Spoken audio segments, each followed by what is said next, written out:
the Chihuahua Oh, decided let's go. The to join the mascot. podcast. Yeah, we'll get this out of the way quick. I am live from the day-to-day bedroom. I'm hiding in my bedroom right now. So Oh, also, someone's gonna comment about it. yes, also to address the comments about Dylan and I talking over each other constantly, Oh, I that shit's so know. funny. I love that. Now there's I one because try to minimize it. Do you like the way that I talk naturally is like I'm constantly saying like, oh yeah, yeah, like I'm constantly agreeing. I'm super animated in yeah. conversations, and it is obnoxious. I know that for like podcast format for the people trying to listen. So I'm trying really hard to shut up a little bit more, but when Dylan Well, and I get fired up, we're gonna talk over each other. And you guys are just gonna deal with it and rewind. so a couple things on that because I think it's extremely funny. So number one, neither like I've never done this before like an ongoing show, right? So I've been on two other shows and I don't watch them back because it's cringy for me. So I don't know, genuinely, I don't know how I performed, right? Like all I know is people saying like good or bad or whatever, but I don't. So maybe I was also really like interrupting You're in not those. you're not as we got like a little bit unhinged when we were like getting on some rants, but it So, like it but wasn't here's the horrible. difference, okay? So here's the difference, okay? Because I downloaded Spotify just so I could see the posts of the like I wanted to see like this actually got me interested for the first time to download the app and mess around with it. And, oh, Yeah. look, our show's on there and I can listen to it. I see why people like this, but there's comments there too. Yeah. And one of the commenters, I think it's under an anonymous one, but I imagine it's the same person, is clearly very much taking this as like gender warfare. Yes. I'm like, Yes. So dude, funny. like the implications are like Dylan, you wouldn't treat a man like that. Like, did you?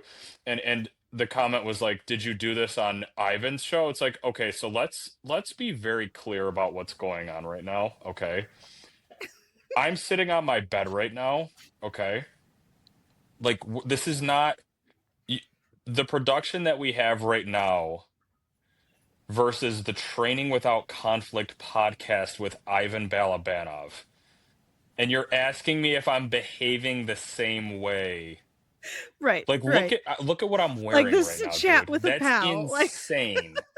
That's insane. yeah. Like you Yeah. seriously have lost the plot if you think that is in any way, shape, or form a relevant comparison.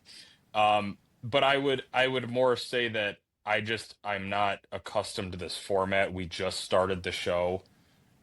Like we're getting used to it. Like chill, dude. Like I mean it's of course it's gonna be bad, like but it's yeah, like actively going to try to improve, but I don't think it's that big of a deal. Like I got another a comment that was like, "Hey, constructive criticism," and it was basically like the lines get crossed, the audio, like you guys are talking at the same time and start, yo, totally get it. I upvote the comment, like, hey, you're right. Um, but the one And also like in the editing, I don't want 95% to woman getting interrupted. that It's was like, funny. That was funny. No, but in the editing, I don't want to make it sound unnatural too, because like there's a very fine line between um like being able to clear up the audio and take out some ums and me saying yeah yeah while you're talking and shit like that. But then there's times where we're like we both want to say something and we jump in at the same time, and it's like I don't want to I don't know, it just starts to sound unnatural if I'm like you start, you stop, I start, you start. Do you know what I mean? So so there's a little I'm bit just of a gonna say balance this. there I'm just too. gonna But say this, and we can move anyway, on. yeah, yeah. Neither one of us is ever going to raise our hands. And if you Yeah. think I'm going to write anything down, dude, I don't know. Like I don't know. I can't help you. Yeah, I think we're both a Anyways, little bit ADHD, and you guys just have to deal with it, so it's fine. well, yeah, and by the way, this is like bad. This is really bad content creator behavior because we're like attacking the audience right now. Um I'm but just I'm just telling you guys, I hear you, but I'm not gonna change. That's all I'm right, saying. like I like going to try Like going to appreciate the feedback. going Yes, yes, going to try yes, to improve, definitely going to improve, but there but will I be a don't ceiling. think I don't think the stakes are so high that you should be drawing conclusions about like our personalities and stuff based Oh on how we're yeah. acting on No, a that commenter fucking was just unhinged. Yeah. insane. And it makes me want to interrupt you more. It actually makes me want to. Um, like if we want to turn this into like internet blood sports, we can go crazy and make this totally unproductive and insane. And that makes me want to do that. Um, but yeah, we should probably talk about dog training though. Yeah, so a couple topics we can cover today.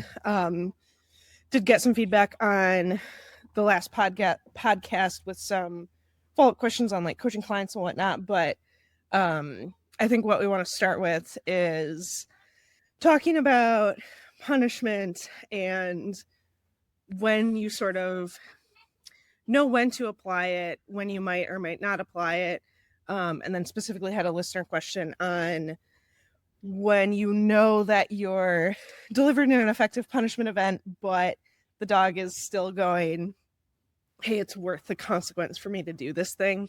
And like situations where that might happen, which I think is a really interesting topic.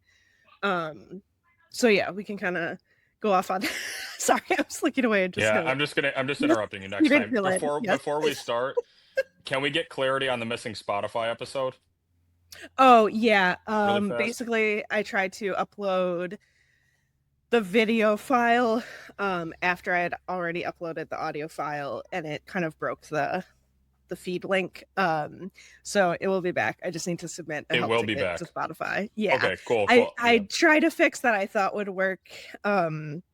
And it's supposed to work within 24 hours and it didn't. So I now I thought we need got to a ask community Spotify for help. guidelines strike. And then I was No. like, I was gonna be like, hey Kim, I'll be honest with you, you have to say goodbye to the platform because it's just going to happen again.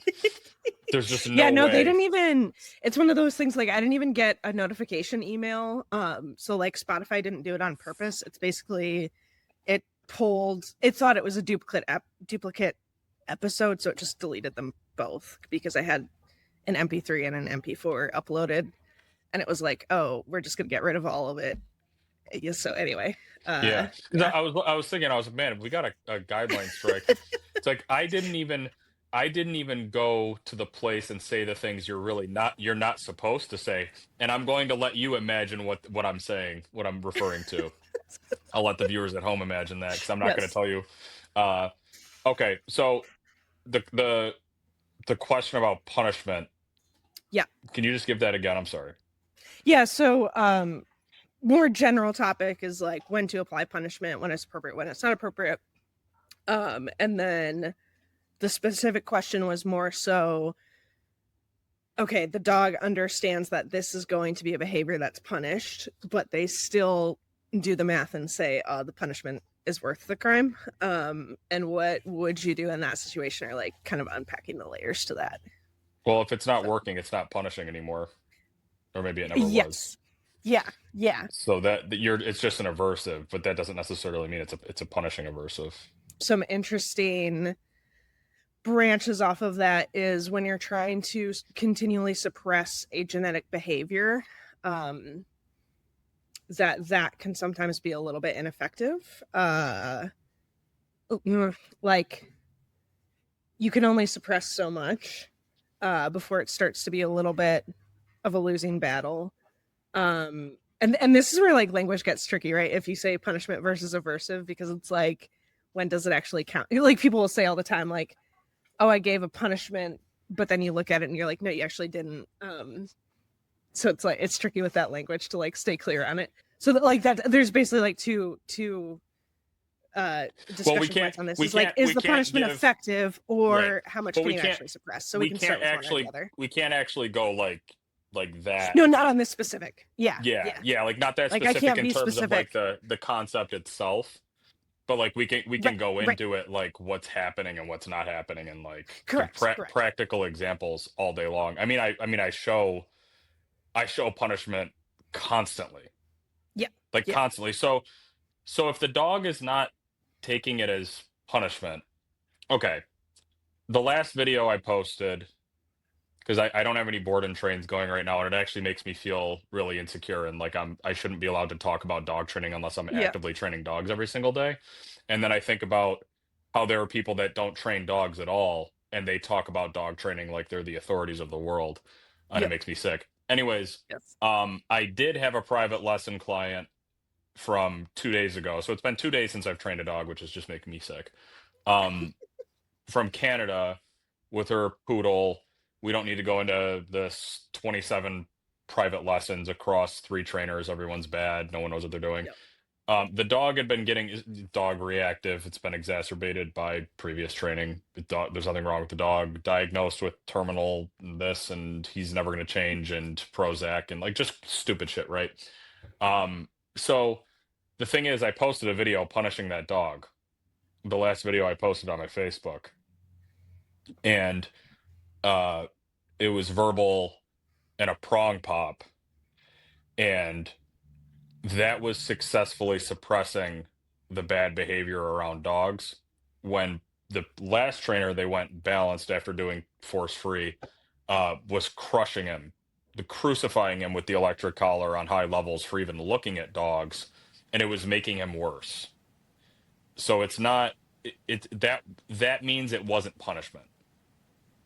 Like what the trainer was doing was not punishment, even though it was extremely harsh, and it was extremely consistent too.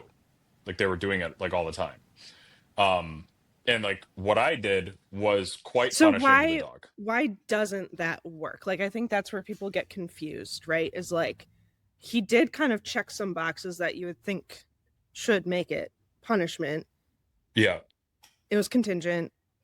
It was a strong enough aversive. Like the dog found the aversive worth avoiding theoretically. Um so what like why Well, didn't it's it? the contingency. I already take issue with like the contingency. Um, because and this is a huge piece of the puzzle for me. It's like, I think this is what I mean by like what are you trying to suppress and is it realistic? Like that. yeah, Yeah. yeah. But also dogs do things just like have natural reactions, or I mean you could even say like classically conditioned reactions to things. And for all of like the trigger junkies, I used to get this accusation. I don't anymore. People mostly leave me alone. They would say my timing was so bad because I allowed the dog to like look and huff and kind of Mhm. like have a reaction. Like, It's like, dude, yeah. you can't, if you are crushing a dog for having a reaction, you can't be sure if he actually was deliberately choosing to do that. Yep. Because if it was happening unconsciously, the aversive that you're giving is inherently non-contingent because Correct. the dog had nothing to do with his reaction. Yep. So if the dog has that reaction, and then I showed this a lot with that one Inga. German Shepherd Inga, yeah, Yeah. where she was tormented, like her reactions to dogs, it was happening unconsciously. And even though she wasn't afraid of dogs, it was like she could not control the initial, like she could like actually could not, right? So I let that go until I get a sense that the dog is now back in the driver's seat. And then if he makes a decision, you're in trouble. And I can know not without a shadow of a doubt because this is dog training, but like I can be very confident. I can be very, very confident that I let you get that initial thing out of your system that potentially you don't have full control over or any control over. And then you started to become a free acting agent of your own will and decided to be retarded. Now if I step in, it's contingent. You know what I mean? That's a huge. So like with the video with the poodle, I sit him and I allow him to like look at the dog and watch the dog. And that's actually not a great example because, well, it is a great example, but people are going to get it wrong because there's obedience involved. But I was using the obedience to try to draw out a mistake. Yep. Um, but I allowed him to like have an initial, oh, there's a dog, right? And he's interested in the dog, and then I tell him to sit, and I helped him into the sit, and now I know I've got him. Like he is actively paying attention to me and listening to me, and he's in control. And then when the dog passes, he breaks the sit to continue to look at the dog. That wasn't this like we popped around a corner like thing. That was him saying, not saying, but that is him determining that when there is a dog present, my trigger, I can just kind of do as I please. That is a prime moment for me to step in and be like, no, you can't. You know what I mean? That will be effective because he knows that was my, like, I did that. I made that happen. That wasn't just dog shows up, crush, dog shows up, crush, dog shows up, crush, which is what a lot of trainers end up doing, thinking that it's punishment. But you actually just create this crazy anticipation around the thing. And it's a total nightmare. And you create these like neurotic, like, you create the dogs that force free trainers try to accuse me of having, which is dogs that are glued in obedience, like twitchy. You never see me with dogs like that. And this is one of the reasons why. Yeah. Yep. Even Okay, though so that was I will jump on a dog very hard. yeah. Like Yeah. very, very, very hard if I have to. You know what I mean? I was talking to one of my helpers, one of my Bite Sue helpers a couple days ago, and she was saying that I have gotten more light-handed, but also like the way that I get on dogs is a little less like abrasive and like emotionally explosive. But the thing is with Ollie, my previous human aggression case, I'm pretty sure for a second he thought he was going to die. Yeah. Yeah. I lost it on him. Like went ballistic on him. But because I allowed him to touch the stove, right? This was not like a bang bang. It was like you could actually see behind his eyes the thought being formed. I'm going to be a fucking retard right now. And then like he goes da da da da, and then he nips the shirt or the hoodie. Now it's like I go fucking nuts, and he knows without a shadow of a doubt, like, yep, that was me. Mhm. That was 100% me. I hope that Mhm. that ended up making sense. But yeah, Yeah, no, for sure. And I think that's a really important kind of distinction about that contingency is what is the dog's perception, right? Like that is always what it comes back to is what is the dog actually perceiving as the cause and effect chain in what's happening around him. And if he like this is a little bit of a sideways example or like a indirect example to get to this point, but I had a client that they were just trying to teach the dog like not to step out into the road because they didn't want it to get hit by cars. So like they had like a farm road where the dog does have to cross it, but it was basically like, hey, wait at the door until I tell you okay kind of thing, like at the end of the day. But because the purpose was like, hey, don't get hit by a car, they were like, well, can we just make her avoid cars? And I was like, theoretically, yes, but if I like if I try to get her to understand the cause and effect between a car and an aversive, that's going to be a much longer process than just showing her, hey, here's the curb. Like that is a very salient thing to the dog right off the bat. She's very aware of that boundary because they'd already done some work around it anyway. Versus if I were to try to draw her perception to a car, which she doesn't actually care about the cars at all, um, I would have to like make an issue out of the car in order to attach a cause and effect chain in her mind to that, hey, car is approaching, you should get out of the way. You know what I mean? Like it's like saying, you know, hey, there's this thing that's been sitting in the corner for 10 years, you just stop noticing it.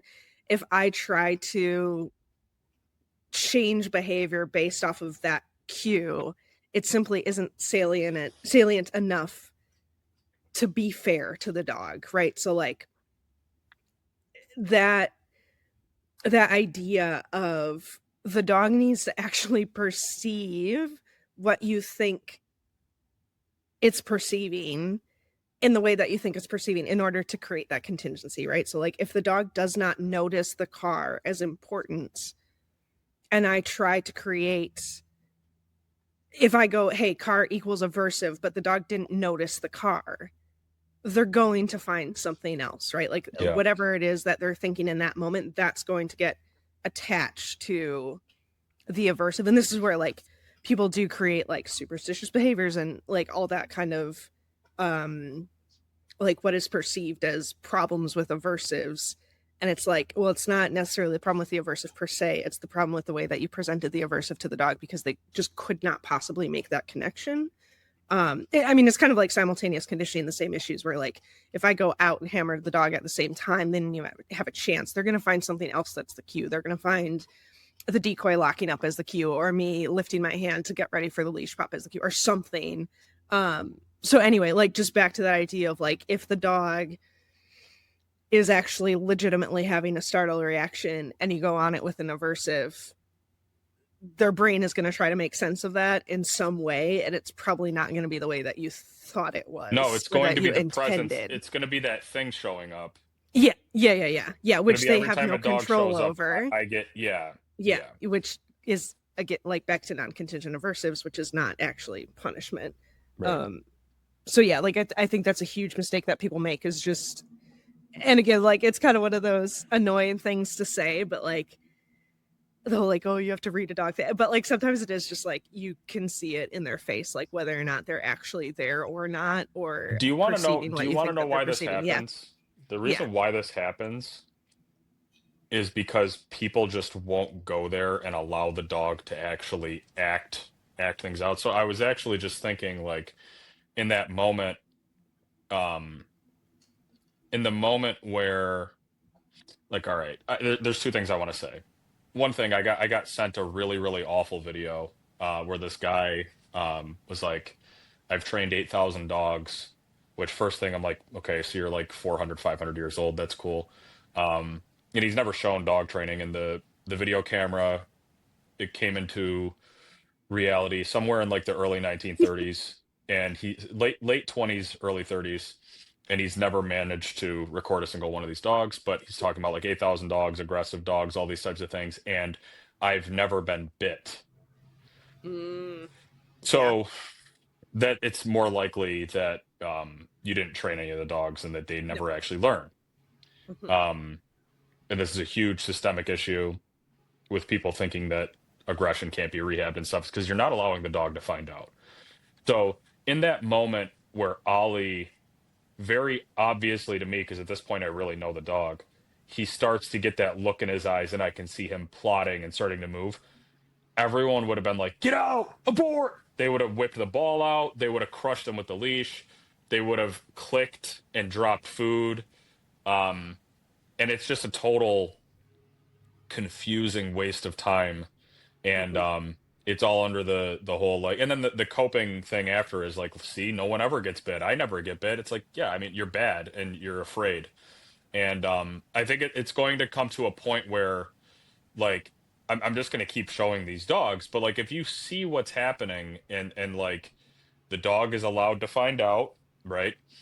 And you don't adapt your strategy, I'm just going to assume you're lazy or you're afraid of dogs, and you shouldn't be working with aggression cases at that point. But allowing him to find out what's on the other side and make a decision where there's no doubt in his mind why this happened. It's like, I know it was because I did this, right? It's not because I started to feel funny and I looked and then bang. It's like, no, that's not nearly enough. You know what I mean? And that is also why, like, the lock and load shit with reactivity is so bad. So bad.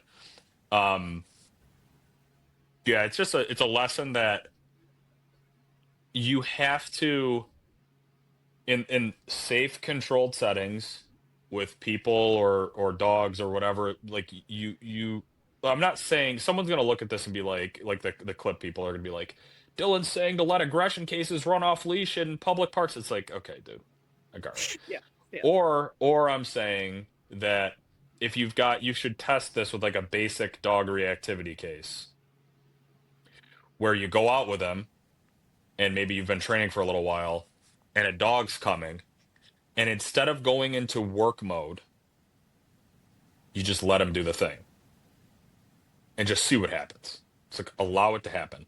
And if it's time where you think, hey, I need to tell this dog enough is enough, let him begin to do it and then jump in, instead of like, oh, you look, bang.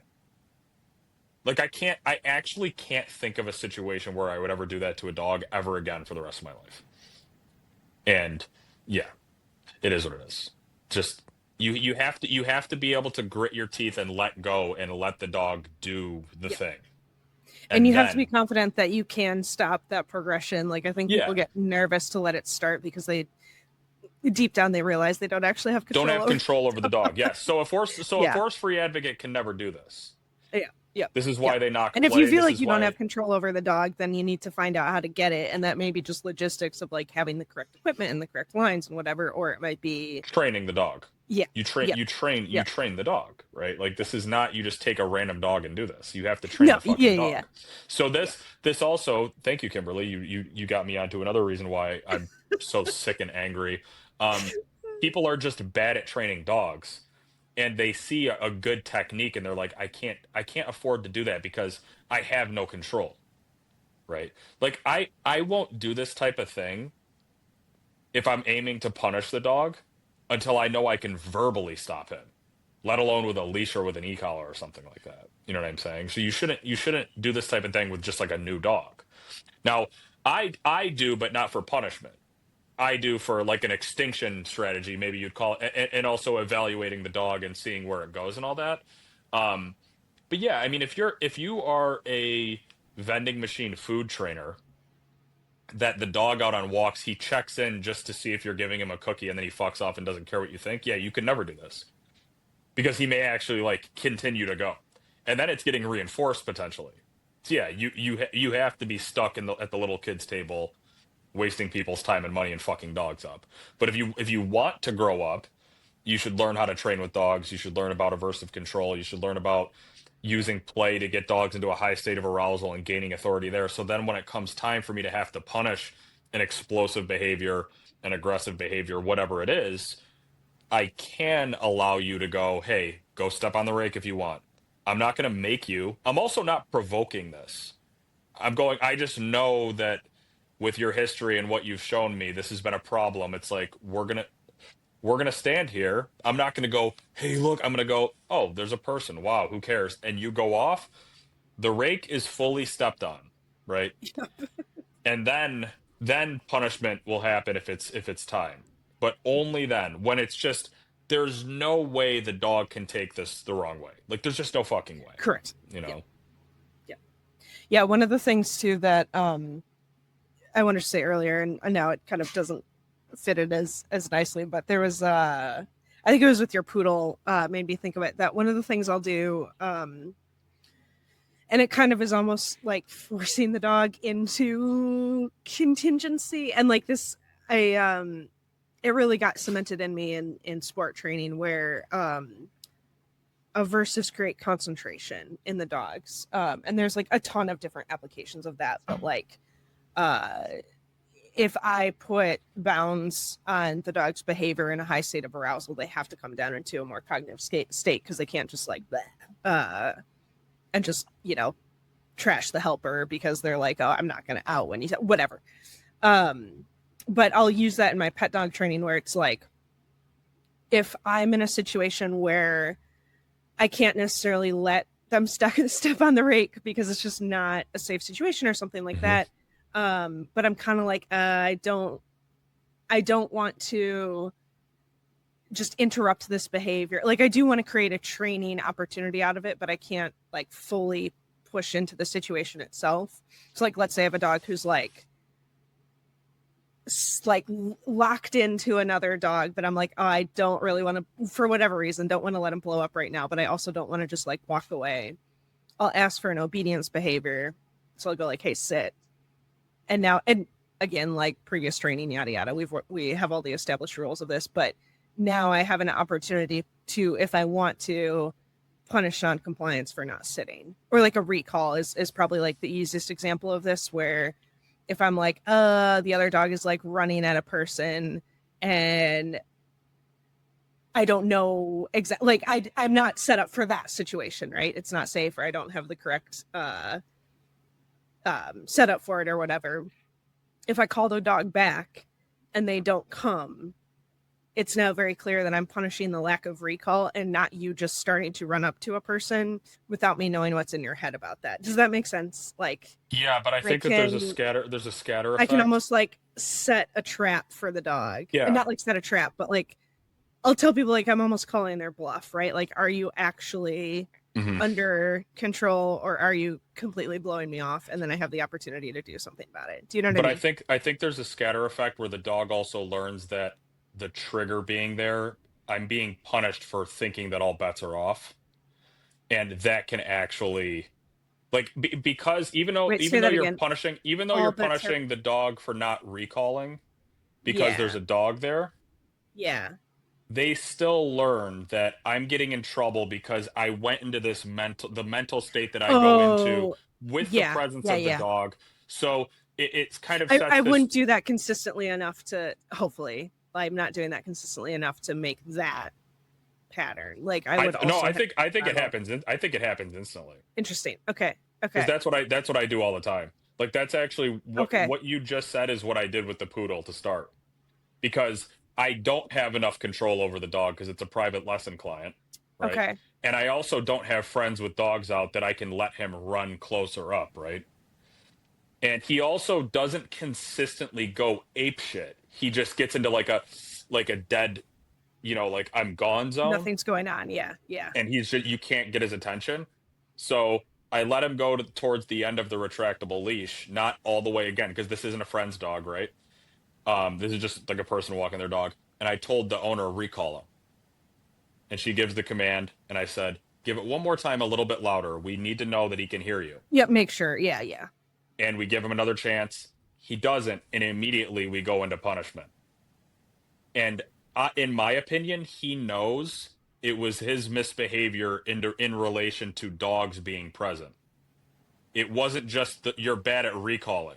It's like it was in this context. I was doing this retarded shit because there's a dog there, and the recall became kind of like the excuse. And I think the dogs learn this like instantaneously. Yes. Okay. No, I misunderstood you. I thought you meant that they will be afraid, like nervous about um going into that state of arousal because Mm-mm. like I thought you were saying like the trigger becomes like there's a scatter effect in terms of like now dogs mean obedience. You know what I mean? Where Oh like yeah, yeah. they're I mean, listening to if you that. do But that, like if you if you do do that, that way like too much, yeah, yeah, yeah. yeah, That's what I thought yeah, you were talking about. which is But another yes, which 100%. There's like this almost kill two birds with one stone, and that's why I do it. Like and this is what we call proofing, right? Essentially, is that can I still control you in a higher state of arousal when we're looking at like bite sports, like can you do secondary, can you do obedience around a decoy, stuff like that.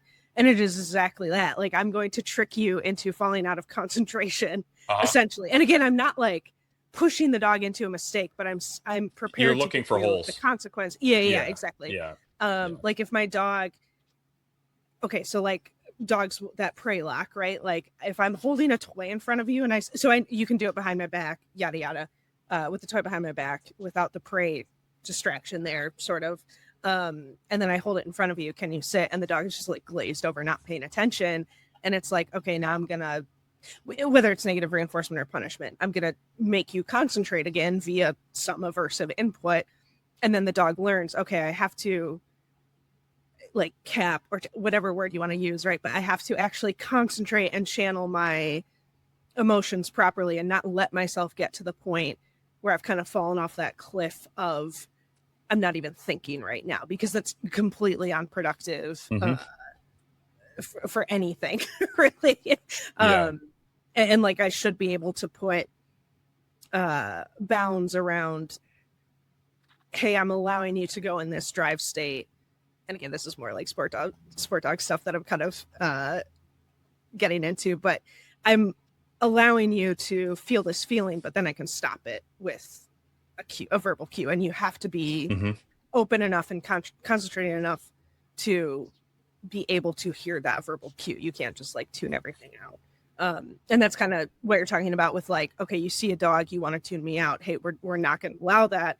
So then two birds with one stone, you see another dog. That's not the cue for just, oh, that's what you meant by all bets are off. I misunderstood that. Yes. And now I get it. Yes. Like that's not an excuse for you to just be an idiot go into you that need zone and to, just yeah, you need to autonomous and control just yourself. right, Yep, right. yep. And be prepared for that cue. I'm not always going to give it. Like sometimes I am going to allow you to just make a free choice, and maybe it's a good one or whatever.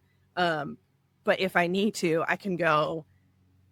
I'm putting almost a speed bump here to like almost evaluate your mindset and go, hey, are you able to pay attention to me right now or not? And if you are, Yeah. awesome, we can respond appropriately. But if you're not, that's a training opportunity. Um, Yeah, so it's you can find the problem, but I would also call it like punishing the blackout is yeah, like the way I would yeah. phrase it. But It's like I'm I think punishing like you for what's really, blacking really out. important there is you can't just punish without giving the obedience Right. cue. You because you can't Like I test think you that's can't where really people fuck test for up. the yeah, because then there's no like criteria that's Correct, clear to the correct. dog. Yes, And you yes. also can't be sure. Like Like I that's what's wanna so interesting about it. Yeah. Like I yeah, literally yeah. do think about it as like I'm calling your bluff or I'm checking like Hmm. it's actually one of my friends that like gave me this language that I think is really cool and it's actually from tracking, right? Is like a lot of the way that we teach IGP tracking is extremely unnatural to dogs. And the reason it's a test of the dog is not because it's their scenting ability. It's a joke what we ask them to do in terms of their scenting ability most of the time. It's not to say that there's not difficult conditions, but dogs don't naturally hunt footstep to footstep, right? They go from air scenting to ground to air scenting to whatever, right? Like they don't just use one strategy. So when we're tracking, we start with like, hey, we're making it super obvious the behavior that you want. But then eventually, once the dog understands the idea, we start to create traps in the track where maybe we bury an article or we make a small article or cover it with some grass where the dog, if they're not actually tracking footstep to footstep, they're going to miss it. And then that gives us an opportunity to, again, whether it's negative reinforcement punishment, but something, we can apply a penalty and say, hey, dumbass, you missed it. And then the dog is like, oh, fuck, I better concentrate because if I don't stay concentrated, I'm going to fall into this trap. And like, that is the beauty of dog sports, right? Like, Schutzen is the discipline paired with drive. And can you get that precision while the dog's still being in a very, very high state of motivation? And that's a very difficult balance to create, especially when it's like there's not the prey object dangling in front of you. You have to Hmm. actually concentrate on a track, which is not um anyway, like that's a little bit down a rabbit hole. But the whole idea of I can't just punish you for going too fast on the track. Like that's not going to make sense to you. But I can punish you for blowing a corner because you were going too fast. Hmm. And that sounds like the same thing, It's not. Yeah. but it's not at all. And you see, and until you see it, where you're like, like you've watched trainers like fucking hammer dogs for going too fast, and the dog is just like, I'm just not even going to track anymore because I Yeah. have no idea what you're telling me to do. Versus a good trainer that's like, no, I'm going to leave you alone until you make a blatant error that I can Yeah. make extremely clear to you because you got off the track and you felt yourself get off the track. Like you are now not smelling anything in Hmm. front of your face. And now I am punishing you. And then the dog goes, in order to avoid that punishment, I have to be more careful and not make that mistake. Yeah. But that has to happen where the dog goes, oh, I fucked up. Like they have to have that moment of cognition. And I don't think you get that. I mean, clearly you don't get it if you're trying to just go, I'm punishing a certain state of arousal. Like you can't Yeah. punish just the emotion. It doesn't work. You have to create a behavior that you can then give a consequence for. Does Yeah. that I make sense? I wonder. got like really off track on a No, tangent. I know, and like But I don't know anything about tracking, but immediately what came into my head was that instead of just waiting for the dog to hypothetically like do something like lift his nose, which is probably correct. obvious obvious enough, but you would rather like this is just you should know better Correct. and you know this. So Yeah. I've gone Or radically like with healing, like maybe this is a better example because like pet healing and sport healing is. So if I have a dog who's they have a problem with foraging, but it's like an inch, it's like difficult to draw the dog's attention to that. And I think there's a certain level of like the mistake can't be like a 1%. It Yeah. has to be like a 10% mistake in order for the Hmm. dog to actually understand that it was to feel it. Right. And so what I'll do is I will, if the dog is foraging, I'll halt really quickly or slow down Yeah. really abruptly. The dog is going to fall forward in front of me. And then I Obvious. can punish Obvious. because Yeah. they're like, oh shit, I wasn't paying enough attention Hmm. to you stopping suddenly. And then next time they're going to pay attention and I can halt suddenly and they're with me exactly. So it's like I'm Yeah. drawing out that mistake to a point where it's so obvious that they cannot miss the contingency Yeah.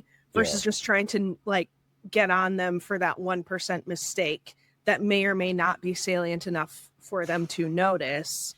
And now they're just like, oh, you're just constantly popping me when I'm in heel and I don't know why. And now healing sucks. Like all of that kind of bullshit that can happen with it. So like that might be a more clear example for like just normal pet trainers that are like, okay, this tracking bullshit doesn't make sense. But like to me, that's always what I'm looking for is how do I push the dog into a level of attention to that specific thing that I can be so clear on why I'm punishing that. Like I can't just nitpick small bullshit that they may or may not actually notice. Does So that make sense? compare the salience of that to like a dog walking down the street and lifts his head and with one eye looks at a dog and then starts getting stimmed. And then, we expect, well, not us because we're not bad people, but trainers expect the dog to be able to link that you're not supposed to attack other dogs off of that. That's which is just insane. So I want to be clear too. I am a huge fan. I remain to be a huge fan of allowing the dog to blow up with no commands, like out of command. Blow up. It's going to be very bad for you. Um, but I try to make it as obvious as possible that the dog committed to the thing, started doing the thing, doubled and tripled down on the thing, and now you're in trouble. But I have gone from being radically anti-obedience because I got really, really radicalized when I started realizing that obedience is such a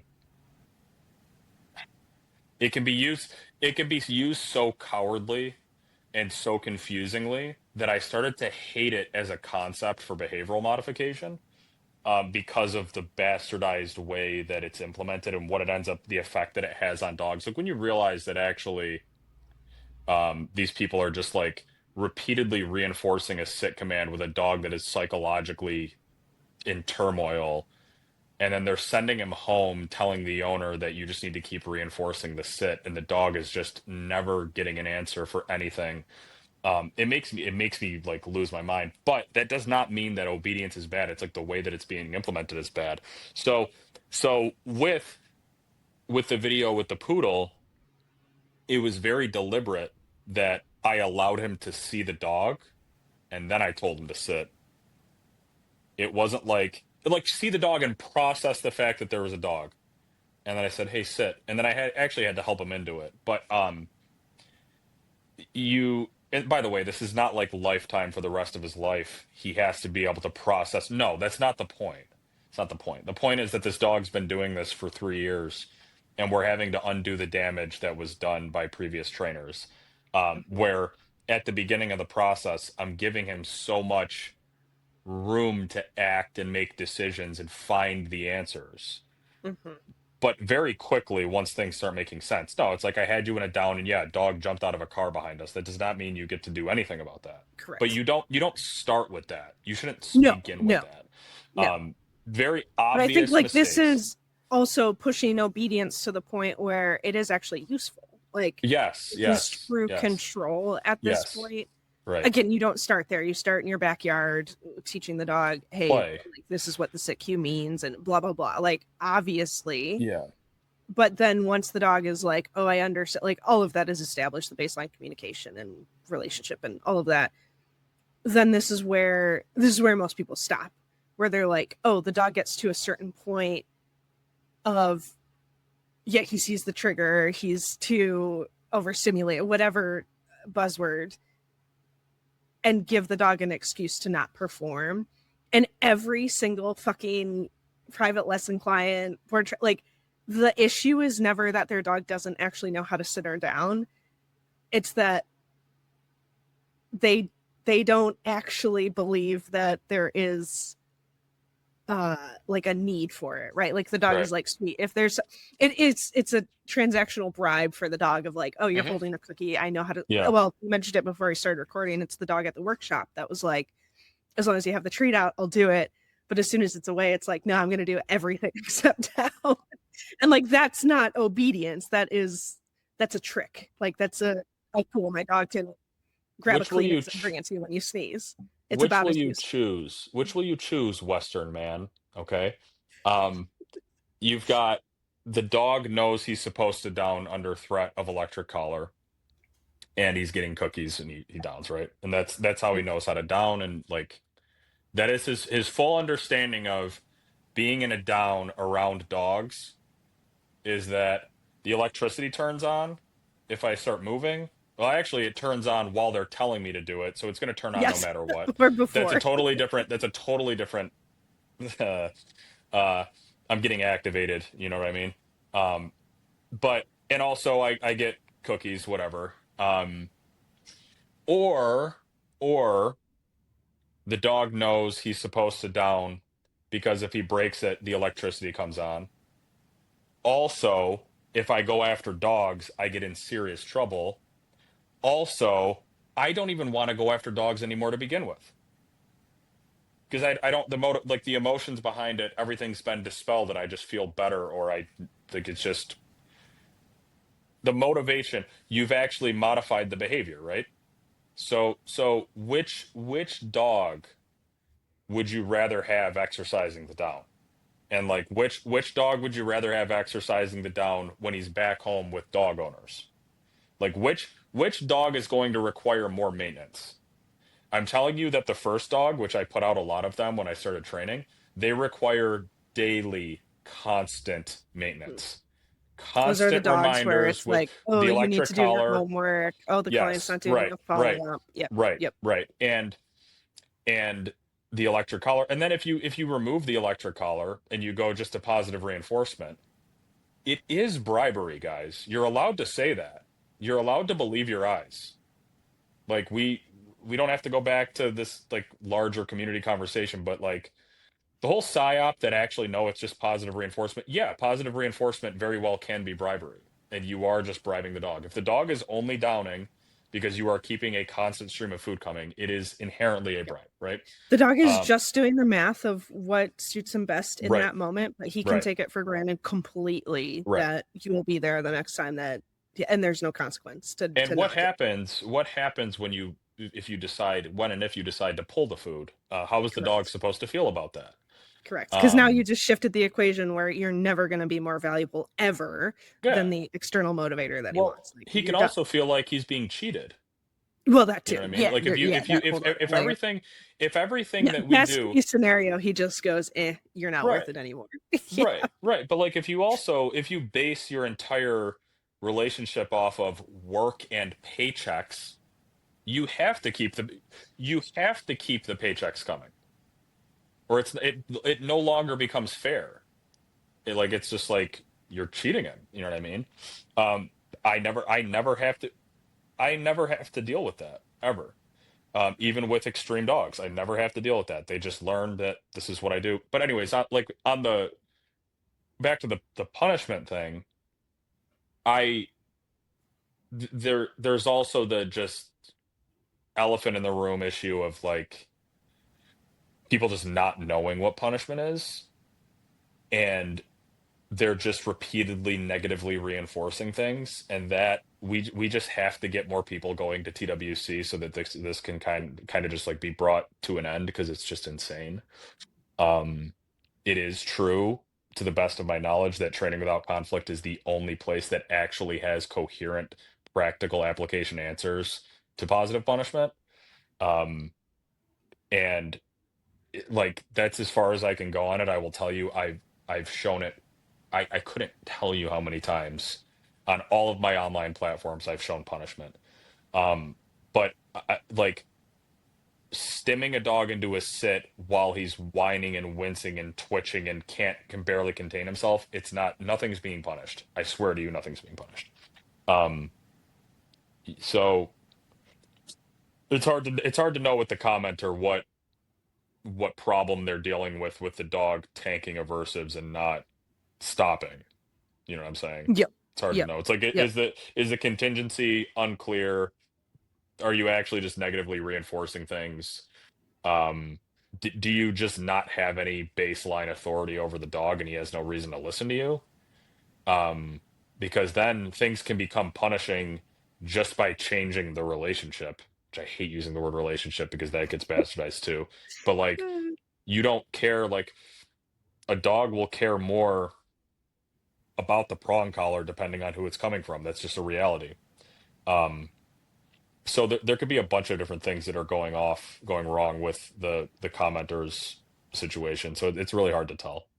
Yeah, yeah, no, no, like again, I kind of just want to throw out like things for people to think about, like that are like common sort of troubleshooting punishment. And one thing that I think is interesting too, it's a common mistake, is pushing like intensity is an interesting variable to play with because sometimes people aren't going intense enough. Like that definitely happens, but almost I also see people going too intense with their punishment to the point where the dog is pushed out of a learning state and into like Ollie thinking he's gonna die. Yeah. Well, But real doing quick, that, real but quick, that can be done. doing that to the point where the dog, yes, like it can be done super super appropriately, but there's a very fine line between that moment of the dog being like, oh fuck, he's serious, into like, oh my god, dude, he's not stopping, I'm going to actually die. Like this is where Yeah.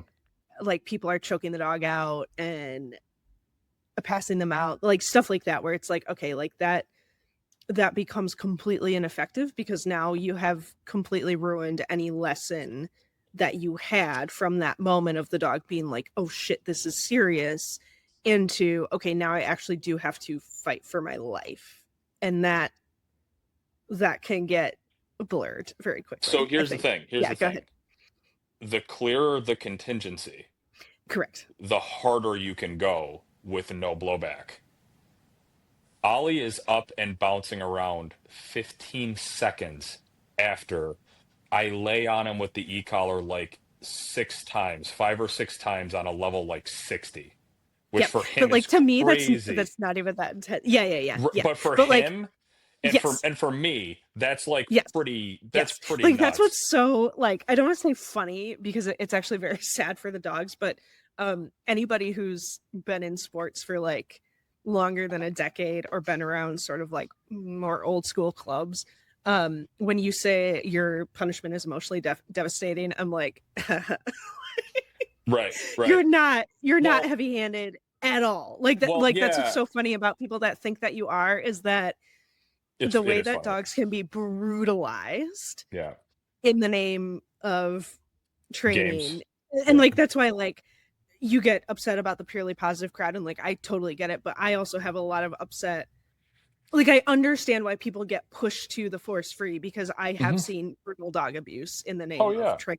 And like Yeah. that's a whole nother issue that people unintentionally, and again it's way more prominent in sport dog circles, where they see a theoretically good trainer who has title dogs and has had success do that to one of their working dogs who is very resilient and Yeah. will get over it and will figure it out because they're so fucking motivated and born to do it.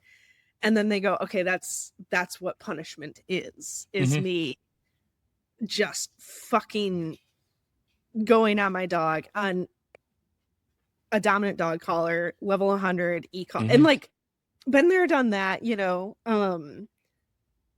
but the dog is not learning at that point. Like if you have to get to that point of that level of intensity, Yeah. something else should probably be evaluated first, Yeah. right? Like this gets back into the discussion of like why the electric is effective and keeping it a little bit more novel to where the dog isn't getting resilient to it, and that we are actually tricking their brains into thinking that like, oh my god, that was a really high danger situation. but like to prolong that where you're like holding continuous for 10 seconds and I feel like I'm just repeating myself trying to like get this point across, but uh I guess like to be clear, there has to be a moment where you're delivering the punishment event where you're like, okay, the lesson has sunk in and the dog is taking me seriously and understands that this is a very bad situation for them, but they have not gotten to the point where they're like, okay, the human on the other end of the leash has gone from coach to I need to get away from this dude because they're actually going to kill me. Like, do you know what I mean? Like, there's a Yeah. moment there. And Well, that, like, if you cross that line, the dog is not bouncing back in 15 seconds. that's what's mhm. There are Like, so many you have, ironic. yeah, go ahead. Well, there. I'm about to make it personal for no reason. There are so many ironic um, dynamics with some of the people that will, again, we've been conditioned to call it criticism in the dog training world. It's actually just like ruthless attacks. But whenever I get sporting people coming after me, um, I'm always mm, like for going like, okay, so there is this like 60-year-old dementia patient guy. He's like he's a awful IGP trainer, awful trainer. Trains protection dogs. It's terrible. Like everything he does is awful. His name's Simon. I started calling him Psycho Simon, which is a sick fucking name. That hurt. And then it turns out people are sending me his mugshot. So he has like a conviction for assault, and he's got pending charges for his dogs attacking a dog in the neighborhood. Just like awesome stuff. So I'm DMing him his mugshot and stuff. But he said he got really triggered about how I was training Ollie, like super triggered when I said that I jumped on Ollie really hard for nipping somebody, and he was trying to make the claim that that was inhumane and all of these types of things, and like because the dog's afraid, and it's like, okay, so you're supposedly an IGP protection guy, assuming that a dog's biting because he's afraid when you don't know the dog, and you don't think that there's any other motivations possible that a dog could bite a human being. So that's just Yeah. insane, which is a weird horseshoe thing with like the force free. um Yes. but Yes. but you Also, you sorry, before you continue, the reason that I like had that thought pop into my head too is like I see a lot of people when they show up and they have past experience with other working dog people. When I say, hey, like give your dog whatever the aversive is, so many times where I'm like, whoa, dude, like that's yeah, not relax, what I meant. relax. Like they're So yes, like that, like this guy that's is an in interesting this guy's an phenomenon. IGP Anyway, for go on. this guy's an IGP for 40 years, and like I've never seen his training because he's a whatever. But like you're gonna call me heavy-handed with some of the things you had to have seen. Like, shut up, dude. In your sport, dogs get double and triple e-collar banded and hanged off of ceilings. Like, shut the fuck up. Like, we all know. Like, so that's Yep. insane. Yep. Um, Yep. And it's and frustrating then to sorry, this is getting off on a no, tangent, go but like ahead. people are afraid to call that bullshit out Right, because they're like, oh, then they're gonna take our tools away and they're gonna say right. punishment is bad. And it's like these people are not fucking doing punishment, you Then it's not guys. punishment. Yeah, it's not punishment. There's It's like such a it. huge difference. Like Yeah, I get triggered so bad now whenever I just like see someone use I don't know, like I'm having such a hard time explaining this. Like this is not clear at all, but it's uh, like just hanging a dog to where it's like, oh, you're fighting for air now, and that's right, their punishment. Like that's right, so frustrating. right. So last Like thing that more I've often got. than not, I'm telling people to go lighter on their punishments, and Yeah, not even lighter, but like it stop fighting with your dog. Like that's what I'm right. trying to say is like they get into a fight with their dog, and it's like Yeah, your dog does not need to look like it's about to die. Like right, right. you can just see it in their eyes way before it gets to the point. Yeah. Yeah, I And don't then know. I don't know. if you get dogs, so like the first time I saw this, I had this type of interaction was actually with the Syracuse pit bull girlies, um, who were all like like BPD diagnosed, like 35-year-old single mom, like lunatics, like they're actually just like crazy people. But they got really triggered at me saying that something to the effect of, like, if you can't trust your own dogs and you can't stop your own dogs from doing things, you shouldn't be taking money from people to train behavioral issues, right? And they got really triggered, and some of them were saying the thing that I've now heard a few times now, that you should try your punishment in quotes on my dogs. So like the implication being that you have these ultimate monsters that that can't be punished. So here's what's actually happening. Because you and your mentors and your friends don't know anything that you're doing, you have tried hanging your dog off of the ceiling, probably torturing him until he passes unconscious, and then he wakes up and does the thing again and doesn't listen to you. That is not because punishment as a concept doesn't work on your dog. It's because you're bad at training dogs. That's actually just a skill issue. Yes. Um, Yes. so Yes. so And that, like, that exactly there is like, I'm having in my head like all of the 6-year-old, like the people that I started training with that are just so insistent that their dogs are such badasses that this is right, what they need. And I'm just watching this training, and as a fucking teenager, I'm like, this is not correct. Like, right. There's what you something, are yeah, telling me does not match with what my eyes are no, seeing, no. and there's a better way to do this. No, and it And actually, yeah, when these people have pet businesses too, um, they that spills over into dealing with it does. their Yep. clients, and Yep. again, it becomes insane, Yep. insane that the thought that I would punish a dog for attacking human beings would be bad, right? But you have no problem taking your client's 2-year-old golden retriever and e-collar stimming that dog into a heel for like an hour at a time around the neighborhood, and the dog is like flinching because he just knows that for no reason I'm just gonna, because I don't know what the criteria is, I don't know why this is happening, and that's totally fine. That's just, that has to go, that has to be stopped. And I think, I actually, the reason why I don't blow up about this more is because I actually think that nobody really is okay with that. You know what I mean? Like you don't see I trainers like think showing that and talking about that and everyone being like, "Yeah, that's good." You know what I Yeah, mean? I Whereas think people the don't think force it's free, okay, but they're afraid to call it out right? because, and again, Sure. it's the horseshoe effect, right? It's the same thing of, if I call those people out, so like with the force free side, people are just afraid of, oh, they're going to call me a bad person and call me Yeah. immoral, and then people are going to believe it. Like, that's why people are afraid on that side. But people are afraid then on the side of calling out bad tool use is, oh, if I say that tool use, it's possible for it to be bad, then I'm going to create problems for myself. Yeah. Yeah. And But so like people just turn a blind eye to it yeah. because it becomes a difficult and nuanced conversation to deal with. Right. And like that's, But I still think that it's more underground than what force free does. Like oh yeah, force free, yeah. like Like it they are creates less actually, like societal they problems are for actually like sure. the reason why I lose my mind about them is they are actually dancing naked in the streets, like killing dogs. Yeah, yeah. And Yeah, I like, just want to lose my mind and like about both of them. a certain amount of people look out their windows and go, "Oh, that must be cool because they're doing it out in public." And like no Yeah. one, and then our people are just sitting around not caring.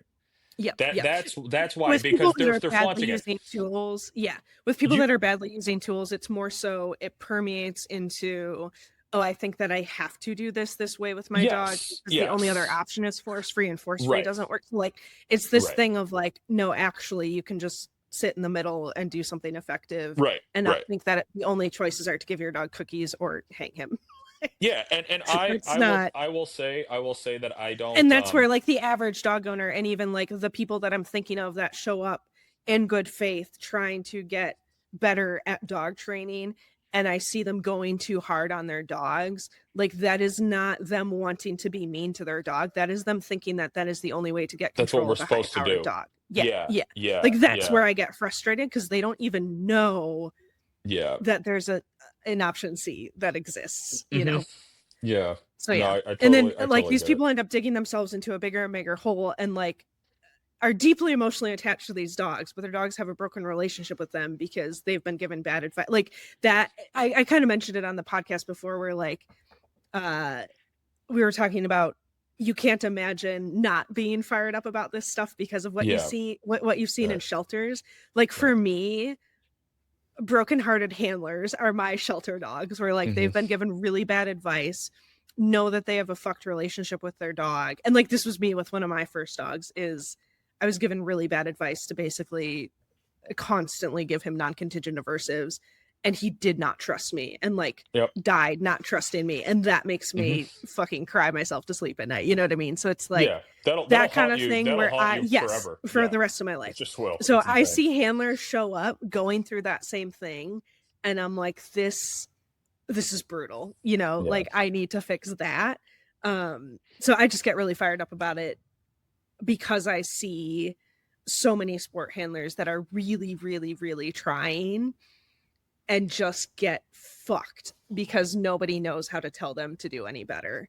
Yeah. And it's completely unintentional. And it like it, even as I'm saying like I hate when people are hanging their dogs and shit like this, like I'm thinking of the people that are doing this for 40 years not trying to change, and I know that there's going to be some 20 something year old that hears this and hates themselves because they're like, oh my god, I've done that, and they're going to Hmm. think that I'm shitting on them for being bad people, and I'm not. Like that to me is two separate things. Like this, I was thinking about, again, a little bit of a tangent, but I was thinking about this um just in relation to when we are talking about like bad dog trainers. And like sometimes we're talking to a certain person in our head that I have a certain prototype in my head that I'm talking to that you may not be. And like Hmm. you need to Yeah. hear the like positive affirmations because you're in a dark place right now, and I'm Yep. like bitching about the fact that there's like bad dog trainers being shitty to their dogs right now, and you're Hmm. like, "Oh, I fit the mold of that Yeah. behavior, therefore I need to condemn myself." And it's like, okay, that spins into like unproductive shame.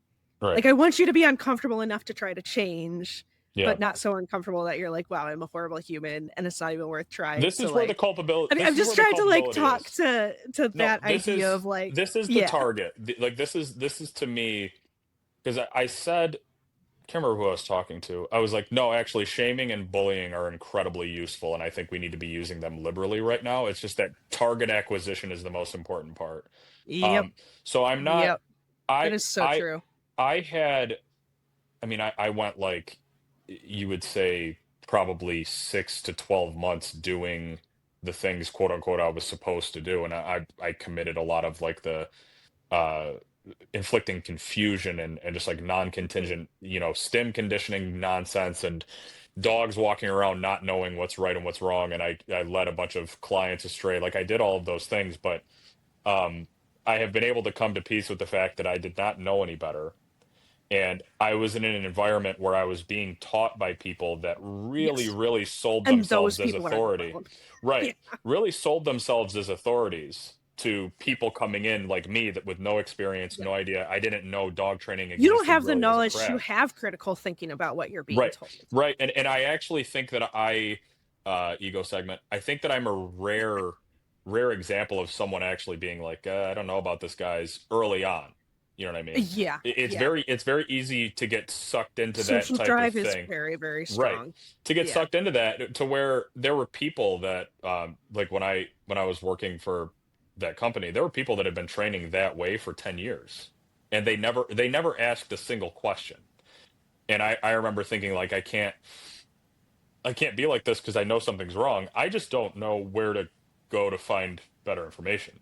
So in no way, shape, or form am I trying to make anybody feel bad for the things that they've done under false pretenses when they were just trying their best. I am very specifically wanting to delete the presence of trainers that present themselves as authorities on the subjects while they are actively aware that better information exists, Yep. but they are completely and utterly insulated from it. So they want nothing to do with the fact, like they just know that I'm better than them. They just know it. Like there's no way to not know, and they will still wake up the next morning and say that if you put an electric collar on a dog, you're a criminal. Yep. If you play with dogs, you're teaching them to be out of control. If you allow a dog to have a bad reaction, you're not actually giving him a chance of clarity. You're actually just hurting, you're torturing him and you're reinforcing it, and now he's going to be horrible. Like if if you're telling your clients to go out on a retractable leash without their food luring, then you're setting them up to fail. These are all blatant lies. Like these are all blatant destructive lies being spread by people that are not doing what they think is best. They are trying to maintain their false empires. It is as simple as that. And because of their egos, they could not, in their mind, justify saying, hey, I'm going to throw everything on the table and say I was wrong, and I'm just going to try to get better. They cannot do it. They cannot let go of the past because they feel like it's going to either hurt their image or hurt their pocketbook. Um, and those are the people that need to be, and all often too, by the way, these are often the loudest actors in the space. These are the most critical, the most hostile, the, the, the most the most brazen and the most just inflammatory, just awful, awful people with nothing to show for it. Those are the people that need to be completely fucking obliterated. We're talking about influencers. We're talking about just these Yeah. shitheads. It literally is those people that are like, oh, I've trained thousands upon thousands of Right. dogs, and they're You are a falling back on this fucking false loser. authority. You're Yeah. yeah. Yeah. You've just You're a repeated fucking the loser. same gear over Yeah. and over again 40 times and learned Yeah. nothing. If Like if you I look at myself and I haven't changed in a year anything about how I'm working with dogs, like something is wrong. There's a problem. there's no way, and I also view it as a lack of effort in some cases too with some of these people, though I do think that there are darker motivations for some of them, but I look at like, hey man, Well, like I think I it's literally just people getting stuck in that cognitive dissonance. They're so right. insecure in themselves as a person, and their ideas are their identity. So to let go of them Yeah. is something that they simply, their psyche cannot confront without shattering, Yeah. essentially. Yeah. There's a trainer that I genuinely can't remember his name, but he's from overseas, somewhere in the UK. And he really, like, his online presence is pretty big. He's a huge loudmouth. He makes a lot of just fact claims about training extremely aggressive dogs, and he never shows anything other than dogs sitting in the heel position. And then I met a few of his trainers, people that had worked with him in the past, and they're like, no, I mean, he walks into people's dogs and he beats the dogs. And he strangles the dogs, and he taught us to do that.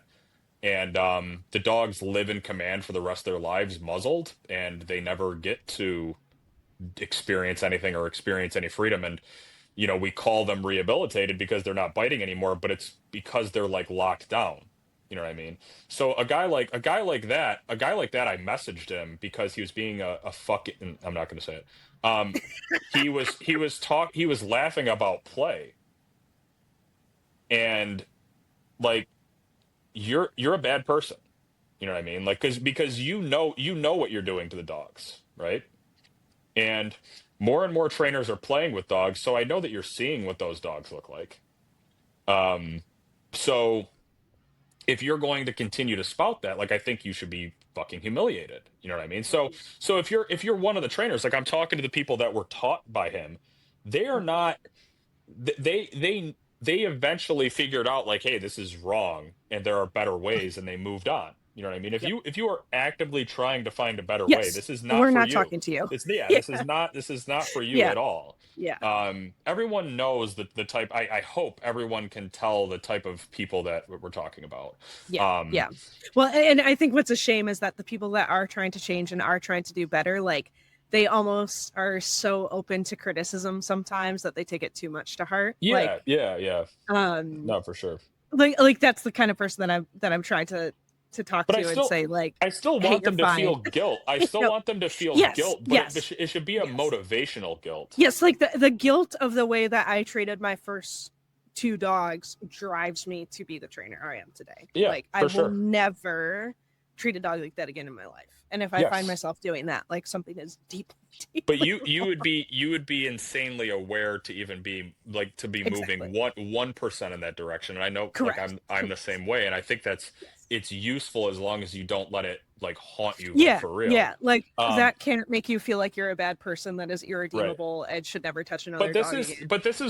this is why I won't accept this, oh, well, we have our own ways thing. We're obviously not referring to people that are putting out good dogs. You fucking losers. You fence sitting fucking losers. Like, holy shit. If people are putting out good dogs, why would I lose my mind about them? Here's here's the secret though. Nobody's putting out good dogs. Nobody is putting out good dogs. I wish, like, I if my entire presence could be sharing people putting out amazing dogs, I would do it. That's not what's happening. What happens is I open my DMs and someone sends me a video of a force-free trainer carrying around a fucking slab of cooked haddock in her pocket to recall her personal dog in an empty field. And then when I scroll back 3 videos, she's putting out information about how if you use electric collars, you're a dog abuser. I can't let you go. No. Uh, Graham is gonna get fucking torched. You know what I mean? And then she blocks me, but then she starts posting about how her feelings are hurt, and I'm like, good. People are sending me screenshots. Like, I can't believe I'm glad that bothers you. I'm glad that you felt fear and shame because I think that deep down there is some conscience in them that goes, oh shit, I'm feeling kind of guilty about being wrong, but I would rather just spurg. You know what I Correct. mean? Correct. No, and like this is the problem is that and where again it's back to you're not trying to change this person's mind, you're trying to change the people watching Right. because those people like they are stunted in their own self-development to the point Right. to where they cannot have the self-awareness to change because they have like none of this is actually like a conscious intentional decision for them to be actually ineffective or actually like okay, so like economics with people, we make really logistically or like if you look at it like just from the number standpoint, we make really bad decisions constantly. But it's not because we're like, oh, we're intentionally making bad decisions. It's because our brains have these mechanisms that trap us into bad decisions. Hmm.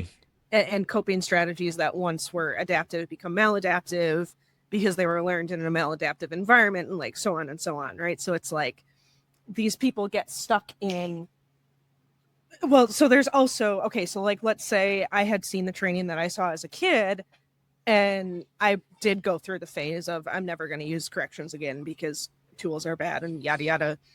And if I had clung to that as now that is an identity because my Hmm. morality is wrapped around I cannot be like this Hmm. person Yeah. and I stay there, now I have to protect that with every fiber of my being because if I let that go, I have to deal with But okay. the difficulty of am I that bad person again? And I have to be able to think critically enough and see the nuance and have the self-confidence to go and the self-esteem to go like these people have self-esteem issues at the end of the day. Like that Right. is Okay, but like here's the that's what I problem. mean. Like there are deeper problems that are not conscious decisions on their part. That doesn't I'm not giving them an excuse for acting shitty, but like that is the hard part where you are dealing with people um that need to work on themselves, not to be Well, like here's the problem. cheesy and annoying, but Here's the yeah. problem with what you just said, though. I think those people actually end up leaving and coming back because if it's about Mm. the dogs, it's inevitable, in my opinion. Yes. If you Yeah. are Yeah. actively seeking information, right? If you are actively Hmm. seeking information, if it's about the dogs, it's inevitable you come back because Well, okay, so I no, actually talk I I do think some yeah, those are the people where it isn't about the dogs, it's about themselves, and so they I are believe so convincing I want to be themselves it's about clear. the I dogs. want to be Yeah. clear that the people that are like boots on the ground force free advocates don't care about dogs. Yeah, yeah, yeah, yeah. I am making that claim. Yeah. No, And because they if you only want to care about make it a protecting percentage, right? their own If you fragile want to make self-esteem it a and ego. percentage, if you want to make Yeah. it a percentage game, by default, a balanced trainer that is just like a dog carrying person cares more Mm, because they are yeah. willing Yeah, to yeah. do more for the dogs to make their lives better. And Mhm. when a balanced trainer, like if you're looking ideologically, no Mm, restraints, when they're looking at a scenario, their first thought is not here is what I will and will not do. A balance trainer right. goes and it says, what am I going to do to help you? The first thought that a force free trainer has is I. Their moral bounds. It Yeah. begins Yeah. with I, which is why they are horrible. Like I just like I hate them. It is Yeah, all no, about and them at the end of the day. that's very interesting because, like we were saying in the last episode about like when you're with a client and a dog, you have to completely discard your own ego. Right. Like you are Right. just a vessel, just a tool Yes. to improve those people's lives. Like that is not like But some so people are you're not capable of detaching to that so degree. so I'm not letting you do it then. I'm not letting you give any of them credit because in your hypothetical, you're like, well, what if someone went force free as a reaction to seeing atrocious tool use? I think that if they care about dogs, they will make their way back. And No, I agree. I agree. if No, they I actively hadn't thought about it decide, that way. I was just saying like I yeah, don't think it's intentional insofar as they're like intentionally, consciously making a decision to be that way. It's that yeah, they're stunted in their ability to actually care about the dog because they're so concerned about right. protecting their own vulnerabilities. Like I like think I think that some is yeah, what. I think that is some level of that exists for sure. But I also do think that uh Oh, there are genuine psychopaths too that and narcissists force for sure. free right for like the force free ideology is actually a an excuse for crazy people to be insane. Like I'm not joking. It's actually just one of their things. Like if you look into these people, they usually have two or three more things. It'll be like politics, pop culture. A lot of them are like fucking weirdo degenerate like furries and shit like that. Like they are actually broken sick freaks that are looking for outlets to go be degenerate and psychotic. Like that is many of them. But this is a totally like I definitely want to get back to like Yeah, the yeah, dog yeah. trainer element of it, but they are deeply sick twisted people. I Yeah, had yeah. someone ask me Yeah, I one guess time, and it like was long story short, there's definitely something going on mentally with most of yes, them. Like yes. that's kind of what I was trying to say. I haven't I do think people can get dug enough sucked to into it get to the for sure. specifics. I think you can get sucked into it for sure as a reaction to seeing bad balance training. But the reason why I say they end up coming back is because I actually interact with a lot of people that are returning to balance training. Yeah, yeah, yeah. I Once you would can say see pretty that balance frequently. training isn't what they were like, good Right. training isn't Right. what And they were seeking how is before. this Yeah, done? yeah, yeah. How is this done? It's the Show you the show training. dogs. You show dogs, right? So people come to me and be like I'm actively in the process of leaving that camp or I have left that camp and I've lost like literally my friends won't talk to me anymore, like this type of crazy shit, right? Um but you don't you're Well, and not that going okay, to so that precipice right there is where like this is more so the everyday force-free person where it's just like that's what I mean by in that moment there are some people that go and I've heard stories of this too. I'm going to lose my friends, therefore I'm choosing my friends over the dog. Like right. Right. that is that conscious decision that's like I lose all respect for you You're a sick immediately person. as a Yeah, human. Yeah, yeah, yeah. you're a sick person. Like that's where I mean like Um people are protecting their own yeah. self-esteem because they can't deal with not having friends. Yeah, and Or like I would say to therefore I'm people gonna like do that, work for my dog. Yeah, I would say yeah, to people like that, any like general retard coward boots on the ground force retrainer, I would yeah. say the best thing that you can do, in my opinion, other than in in Minecraft, of course, would be to stick to trick training in your backyard and never publicly talk about dog training. Never make a statement, never give advice, never just like live in your own little fucked up weirdo world and try not to hurt anybody. Um, but okay. Yeah, like the question the one question I got was if thinking canine came to you on her hands and knees and was like I need to learn a better way, would you help her? And I think I think that the people were asking that with the intention of being like how would you start helping her? It's like, I wouldn't help her. She's a killer. Like she's an actual killer, like a proud, happy, confident, smug killer. You are too far gone at that point. If you Yeah. if Yeah. you are out Like there you need to have a life slaughtering, altering change r- that causes you to well, rethink well, like all of your cognitive you're too far structures. gone. Like you're too far gone. You Yeah. know what I mean? Like Yeah. I think that you're actually just evil at that point. If you are just like a little like force free guy that just like doesn't know any better but is starting to, of course I would help you all day long. I'd help you all day long. I would make fun of you. I would try to bully you until you like felt shame, but like I would for sure help. And I do, like I deal with a lot of people that are crossing back over. Yeah. um but yeah, I don't know. It's Anyway, back yeah, to misogyny. the topic of crossover trainers is always really funny. It's always a really Yeah. interesting Yeah. one. Yeah. No, um it is. and like the thought that you'd be a force free advocate and you would see happy dogs running around off leash with electric collars, like what you would have to do to yourself to try to ignore that or explain that away is insane.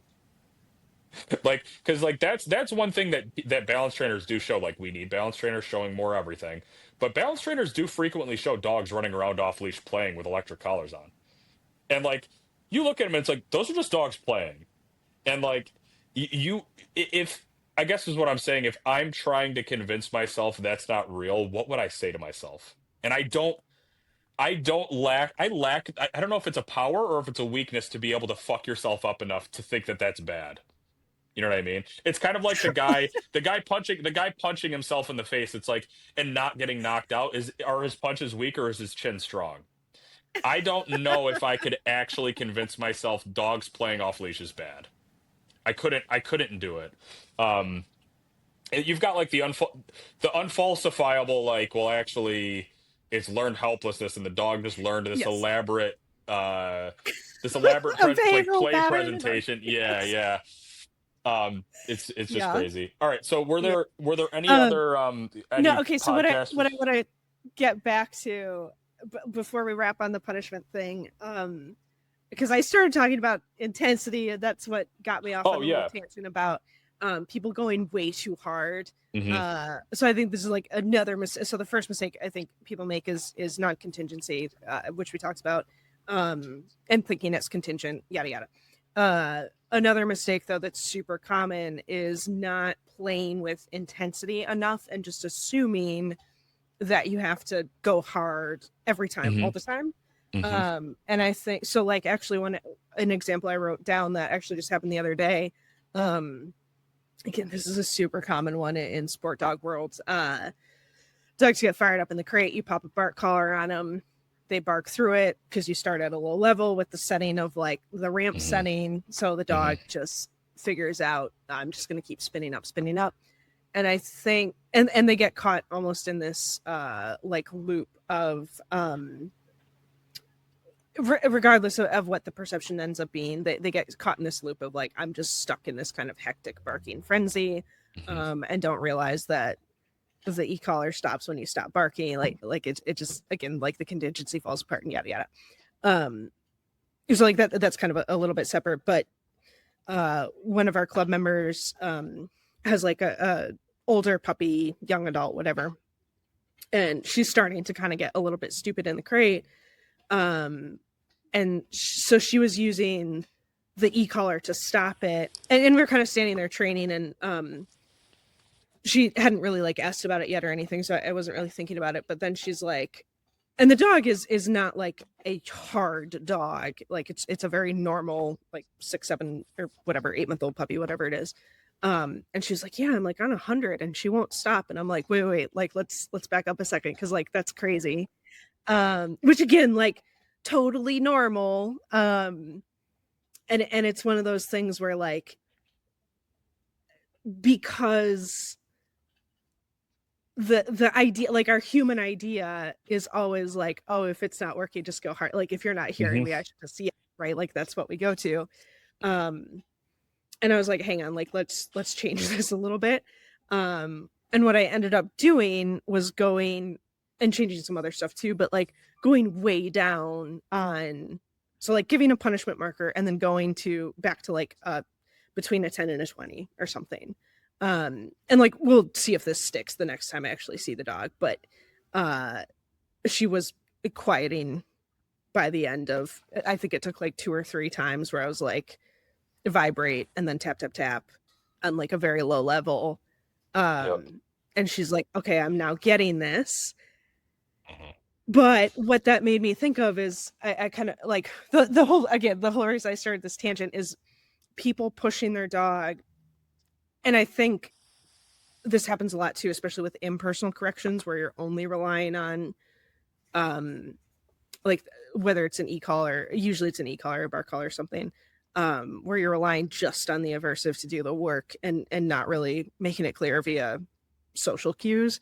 um but where the dog gets into this frenzied state where they're not even learning anymore, they're panicking, Right. and pushing a dog out of that cognitive state becomes extremely unproductive. So then it's like, okay, how do we go back and solve that?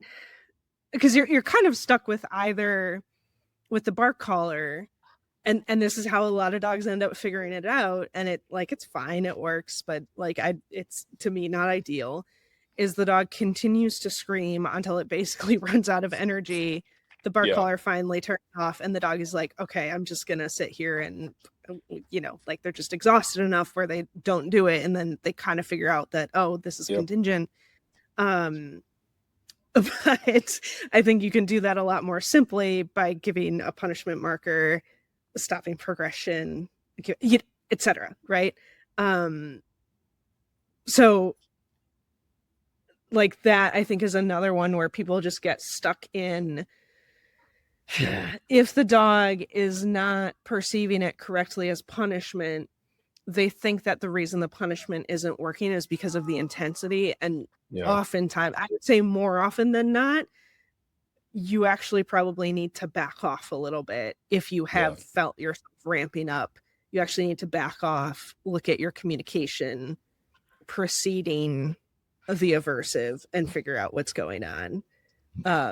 So anyway, that was just the other kind of topic I wanted to bring up. I don't know if you have any thoughts on that, Well, or you anything you just said there, but if you're going like that extremely hard, like for something like barking, you also can't be sure that the dog isn't barking because they're like bracing to get fucking like slaughtered. correct, right. Like Um, what I realized as she was tapping, because I was like, this feels like a little bit, and again, like newer handler, I'm not talking shit about them. They can't know any better. But I realized that this dog is just crying at right, this right, point.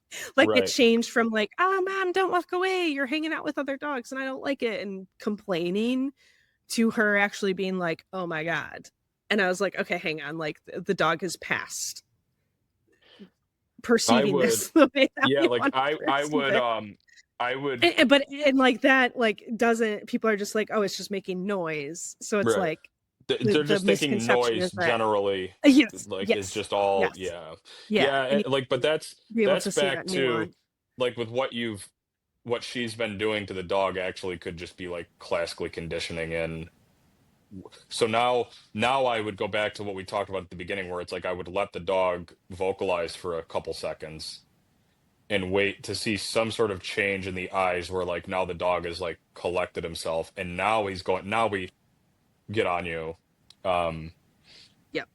Yeah, Yeah. that actually, It's it funny, was really even without that, without doing, because I was like, hey, if this doesn't work after like 2 3 times, we're gonna actually like go back. yes. I was like, can we make the vibrate a punishment marker, and just kind of Yeah, there via the buttons? And it worked just doing that. Because she had only done this like, it wasn't like locked in. She had only stemmed the dog that high like a few times. So it wasn't like, it was like easy right. to go back from it. But Yeah, so this wasn't something that was happening for, like, fucking weeks and weeks like some of the no, shit that no, you no, see. no, no, But on the, like, the unconscious reaction thing, it was Michael Ellis posted I don't know if it was a clip from one of his workshops or something, but he was talking about this, um, well, I don't know that people knew he was talking about this, but he was saying that dogs can have a classically conditioned immediate like a reactivity reaction, right? And people in the comments were like, "Yeah, for sure, like this is so cool," and blah blah blah blah. And then I'm just thinking like, how many of these guys are going to be going outside later and back to stimming their dogs for like flinching at a dog? Yeah.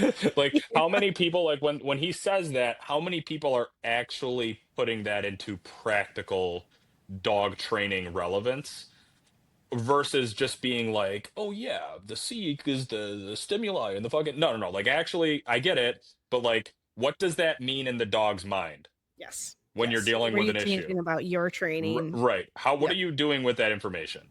Because that, yeah. I mean that speaks to a larger topic too of people that go to certifications, go to seminars, hire trainers, and all this and that, and they're like they fill notepads and notebooks, and then they just are doing the same things over and over again. It's like, dude, you gotta have to like, you have to like actually try to apply some of this shit. So if you see Michael Ellis say that, hey, this is like a dog having like a "rah" sound at the knock of a door, maybe he's not totally in control of that immediately, right? Then it's like, okay, what can we? How do we interact with that thought?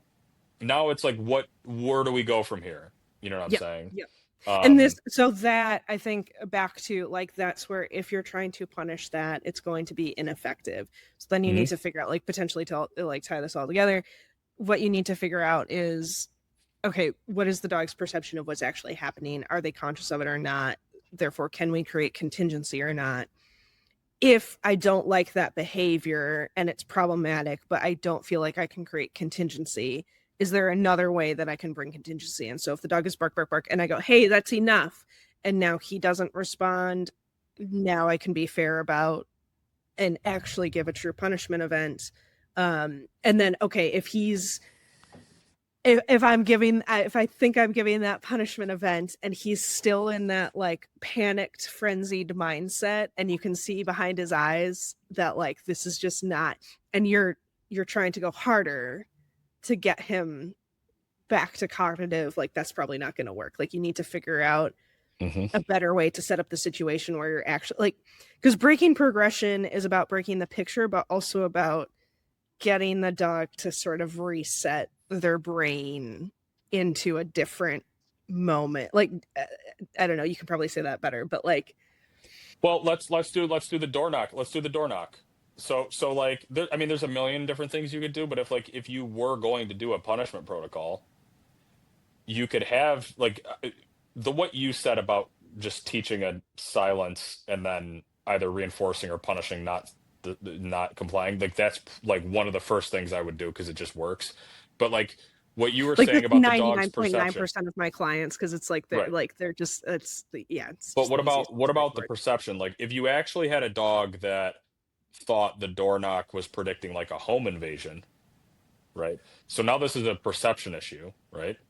um like you could do the door knock, the dog goes off, you open the door and it's like, oh, it's our friend, right? Hang out for a second, then the person goes back outside, close the door, and then you knock again. Maybe let the dog have a little because he just can't help it, and then knock again. And then if he goes off, you're in trouble because there's just no logical reason. Like you are in control of your faculties, right? Because we drew this out.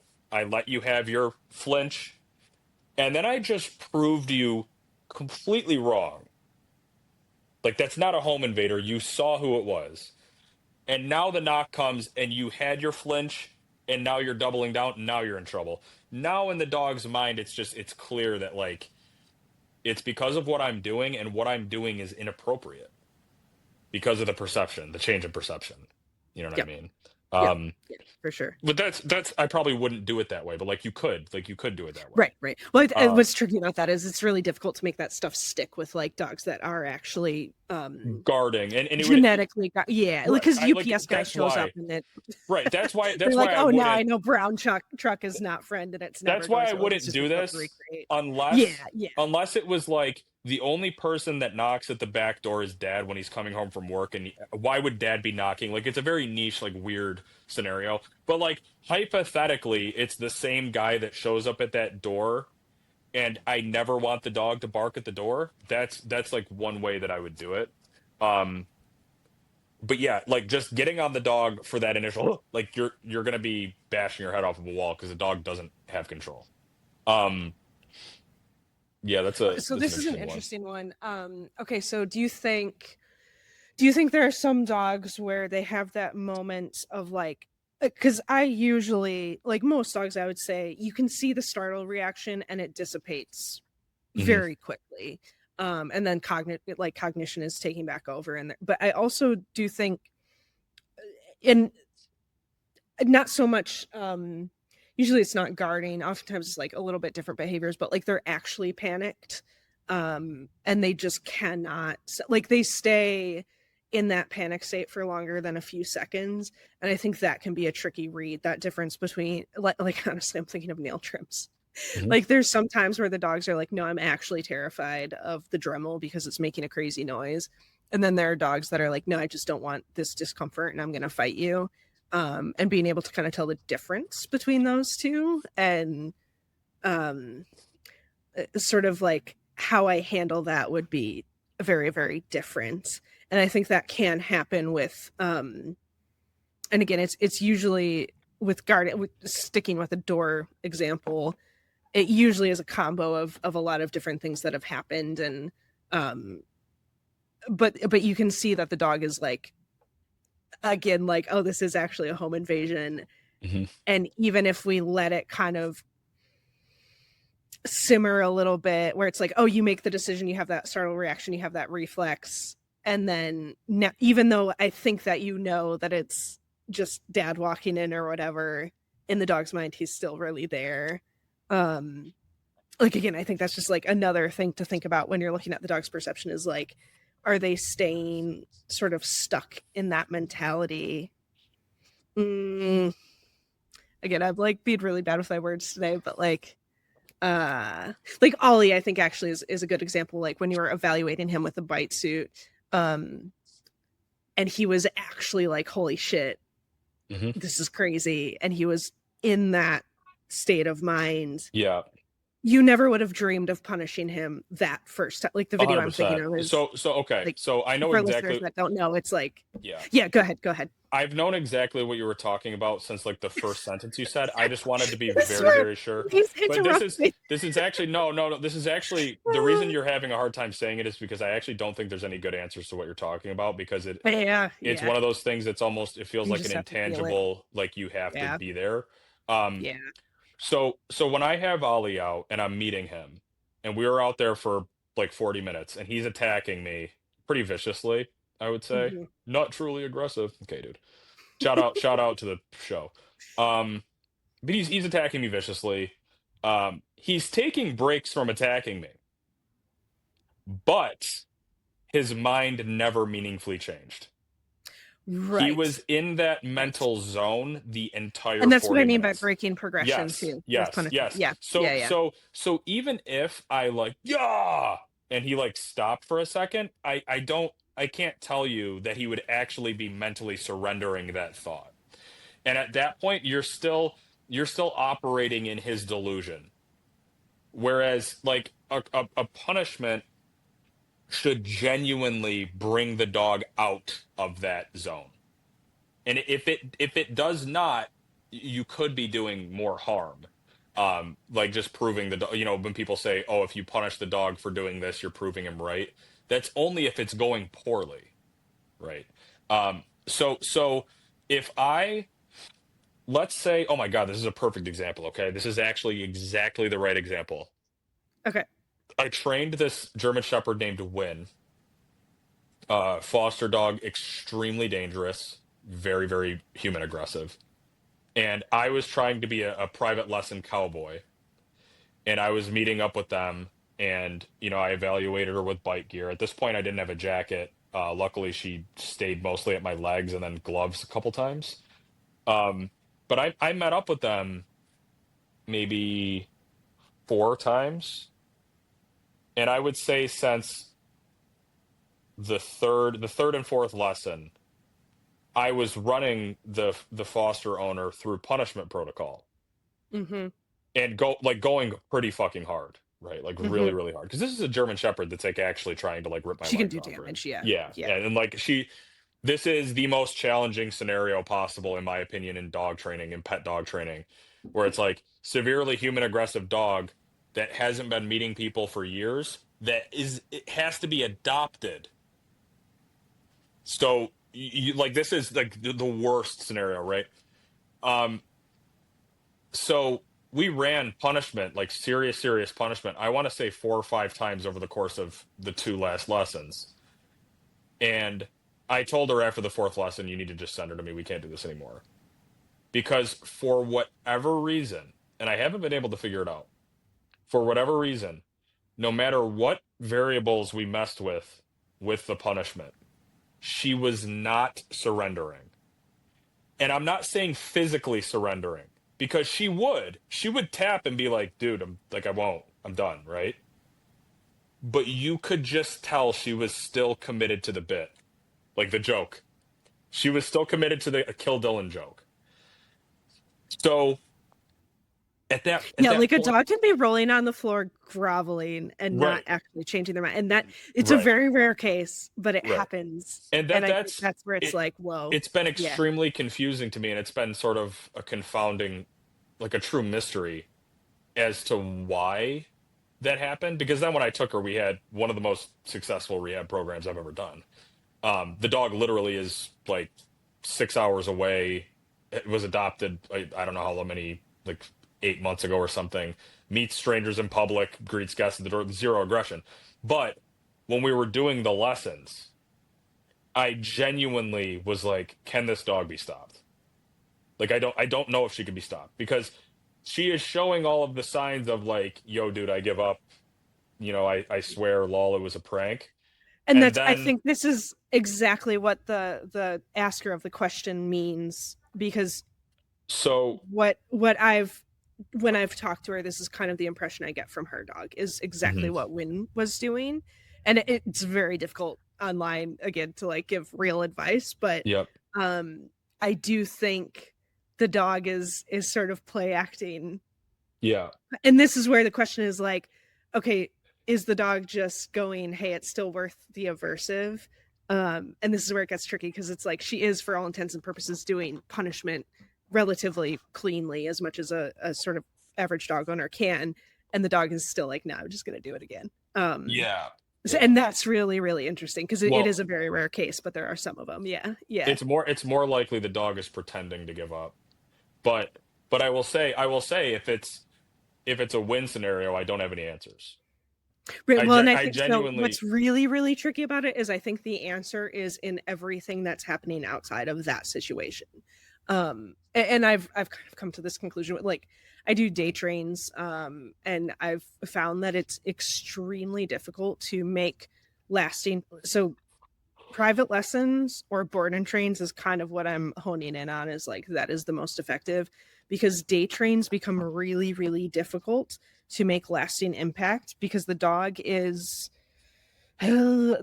like, I know that this interaction is going to end and I'm going to go back home and nothing's really going uh, to change. yeah, yeah, And yeah, I think that's a very difficult, that's almost an insurmountable obstacle. So that's where like just getting the dog out of the environment for the board and train is like such an important thing. Sometimes, like we were talking about owner resentment and just hmm getting the dog out of there. And not that that's what was happening with Win specifically, but the owner just doesn't know enough, because this is where we can get into the specifics of like, okay, we can condition a punishment marker with obedience, we can get better control of it, like just the emotional regulation skills of the dog to be able to go like, oh, there's this dog over there that I want to blow up at, but mom told me to come and I have to, like establishing all yeah. those things like that. Probably, had you had the Well, time and the resources to do it, probably would have changed the here effectiveness we of the go. punishment, but nothing you can do in that moment in that 1 hour lesson. So Kimberly, Yeah. Kimberly, Yes. this is what was really sad and scary for me. Actually, no, I'm never sad. I'm never scared. This is what was interesting to me. We were doing all of the nice things. We were doing all of the things that we like to do. Okay. Authority through play, fulfillment, all of that. We were doing all of those things. And that is why, in that moment, part of me was like, this dog cannot be fixed. Because also, too, the dog loves foster mom. So she like takes her word serious, right? So like we had all of these things in place and we were developing all these things. And if anything, the aggression was worse because we were showing up and Win was getting out of the car going, I know you are. I'm gonna go attack you, and then we're gonna play ball for a little while. Someone's gonna yell at me and pop the leash and stim me, and then I'll stop, and then we'll play some ball. Then I'm gonna attack you again, and we'll do that again, and then we're just gonna go home, and it was all just part of the day. It's like the routine. And I could tell after that fourth meetup, this dog had already incorporated this into her like repertoire of thoughts. Like this is like on your schedule. Like this is just we go to that place and um Yep, this and I guy. Yeah. right and that I have become increasingly hateful of private lessons. Like this is something maybe a topic for next time. I'm never doing private lessons for behavioral cases ever again because of recent developments, but we can talk about that next time because I do think it's very interesting. But I kind of had to come to grips with the fact that much of what I do is fringe and I cannot operate like this probably isn't a good hard and fast rule for everyone for sure. But with dogs that are actually in serious trouble, I will no longer trust anyone but myself to do what needs to be Yeah. done Yeah. until I Well, can get because the even dog okay, into a like good back spot. to Win, right? Hmm. Like there's definitely I can think of many, many, many clients where you can instruct the owner to do the right things and you're checking all of those boxes, but there's still this thread of the dog knowing, oh, this is so hard. Like they know that that person isn't actually that serious. Right. Like Yeah. you Yeah. kind of have to have this like, all right, like at some point I'm going to stop taking your bullshit. And I think there are some humans that just do not have the capacity to actually convey that level of seriousness Right. to the dog and So create that level this of consequence. Like so you've said it before where you're like, oh, all he needed to know that like right. Dylan could get that mean. Right. I think there Right. are some people where the dog is just like, I call your bluff So every time. I know you're faking So it. Ollie's owner could not do it, right? He could not do with the version of Ollie that existed back then. He could not. Now he can, and he Yes, because the has, and dog it's is been very open to effective. that. Yep. But again, back to why I wasn't sad. Okay, I was just taking everything very seriously. Why I was worried about Win was that foster mom was getting on her fucking hard. Interesting. Like she is good. She is a true German Shepherd woman, like serious person, very competent, incredibly competent, two times more competent than just a dog owner. And she was really delivering it to Win. Like this has to stop. The dog would get out of the car at the beginning of every lesson with the same attitude. Hmm. Every single time. Like she was hunting me and waiting for her time. And that is why I said just do the board and train because I genuinely don't know what's going on. And it's possible that the board and train will just pick up whatever issue it is and make it irrelevant. And you cast the wide net and it did catch, and the dog has had a 100% recovery. But if we had stuck with private lessons, I would have been under the assumption that the dog can't be fixed. Right. You know Right. what I mean? We've talked about this off pod before that sometimes for some dogs it can be almost problematic to introduce punishment in play because the dog is like, oh, I'll just take this and then we go back to it. Yeah. And I Yep. wonder if Lynn was just like in that mindset of enjoying beating you up. But like, Yeah. what I remember from her, I definitely got the impression that there was a lot of just like that was her way to let the demons Hmm. out. Yeah, for And sure. so there probably was a level of like, this is just Yep. fun enough that I Hmm. know that I'm going to get beat up a little bit and then we can just go back to it. Yep. And that Yep. can definitely happen in play. Like you see that happen a lot in bite work stuff. And that's where it's like, kind of switching gears to, and again, this is way easier said than done with bite work. I'm having a hard time thinking of where you could apply this with a pet situation, but a dog makes a mistake and it's like session's done and you don't get to come back Right. out. So Right. like there's Right. actual loss. I wonder if that's kind of what was going on with Win, where Well, she's like, there's no real loss here. yeah, yeah. I mean, she definitely thought that the equation like it was worth it. But I would still expect it is just this like feeling. She was not feeling 1% different. Not even not even a thought that I'm going to entertain the idea of human beings. Not even a blink of I'm just going to try being a different dog for a second. Not any curiosity. I guess there was zero signs or motivation to try any other thought, which I have to this day never seen before. Never seen a dog like we do the things we want, like the things we like to do, right? And it's having 0% effect. And then we do a board and train where I do all of the things, right? We played every day. We socialized. She was punished. One of the harshest punishments I've ever given was when she nipped a guy on the bite pants. And she took it. That was the last time she's ever put her mouth on a human being. All of these things we did, the same methodology, but something I don't know. I just don't have answers for it. Well, I and don't. yeah, I mean, I'm just kind of throwing shit out as interesting ideas. I wonder if sometimes it is just that creating enough of that change in her environment to create Yeah. Yeah. basically the neuroplasticity to go, hey, Yes. I'm forced to change. Like there wasn't a sense of any sense for her that she had to be curious, and so it was Right. just like That she's that just gonna is be stuck that in her is one rut. of the reasons why, um, aside from that, not trusting anybody but myself, Hmm. why I'm a B&T fundamentalist. I Yeah, I do believe that it's a huge reset button. Yeah, novel environments, and an unpredictable short term and unpredictable schedule, 100%. I Yeah. think causes even really fucked up dogs to go into this state of flux where now we have this opportunity to rearrange some of the blocks. Um, and it's too powerful. It's just too powerful to ignore. Um, yeah, that was. I remember driving home after those lessons, being like, "Dude, what am I gonna do?" Like, she's not stopping. Like, I actually cannot. She is not stopping at all.